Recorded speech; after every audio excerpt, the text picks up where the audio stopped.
Hi, my name is Theron Clements. I'm from A.C. Davis High School in Yakima, Washington. In my research, I found that one of the primary reasons recycling programs fail is because of the high cost of energy to do so. How will the Recycling Reform Act mitigate the cost of recycling in Washington so as not to heavily contribute to the $12 billion budget deficit? Hi there, and you're wise to ask that question. And there's two levels to the question that I find fascinating. One is the energy resources that are required to recycle. I think that's very astute on your part. I've learned a lot about recycling by touring the Oregon system, which the bill is modeled after.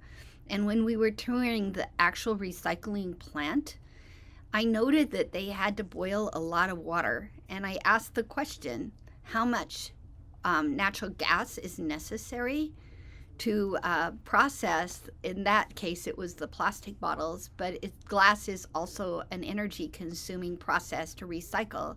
And they said, what energy are you using? And they said it was natural gas. And so it's interesting to me to recognize that industrial processes need a dense energy supply, and natural gas is absolutely essential when you're manufacturing products, whether it's through recycling or whether it's through a fresh manufacturing process. I also learned that the glass recycling in Oregon is the highest user or the largest customer of the gas utility. And so that it takes a tremendous amount of gas in order to recycle glass. And that's also one of the reasons why it's hard to make the business case. But it is a good reuse product. And I thought that the reuse process was good. Again, requiring a lot of boiling water to clean the glass bottles for reuse. And then a lot more glass involved because the glass has to be specially manufactured for reuse.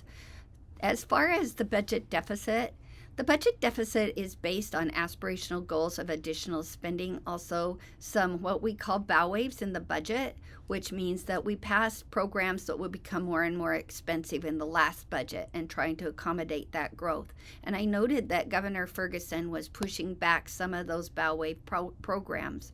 In terms of the bill before us on the recycling, it will definitely increase the cost of government, because instead of having a system that's run through free market, free enterprise the way it is now, and it's diversified through our communities and counties, and it has an opportunity for jobs in the industry that makes opportunities in our local communities, it makes it such that it's centralized in the State Department of Ecology. So it will require a larger bureaucracy to run and manage the system. It's funded through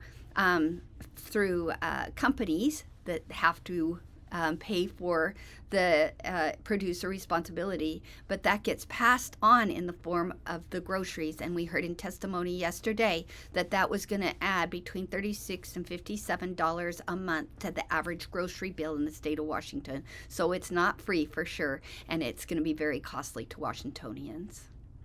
Thank you, Theron, for that excellent question. One of the things that I think is really interesting about the Recycling Reform Act and recent efforts in the recycling space in Washington is that there's efforts to make sure that we're shifting some of the responsibility to the producers of the items that we are currently really trying to recycle. And this act that is being considered by the legislature this session would shift some of that responsibility. And so one of the things that I think is really exciting is that we expect, or I expect, that there will be less packaging, less of that materials associated with our products that needs to go into that recycling stream in the first place. And so that's a cost savings, and that also means that we have less things that we need to figure out how to recycle at the end of the day. So really, by shifting some of that responsibility to the producers to make sure they're using less packaging materials, then we'll have less to recycle, and that's where we'll hopefully see those really important cost savings.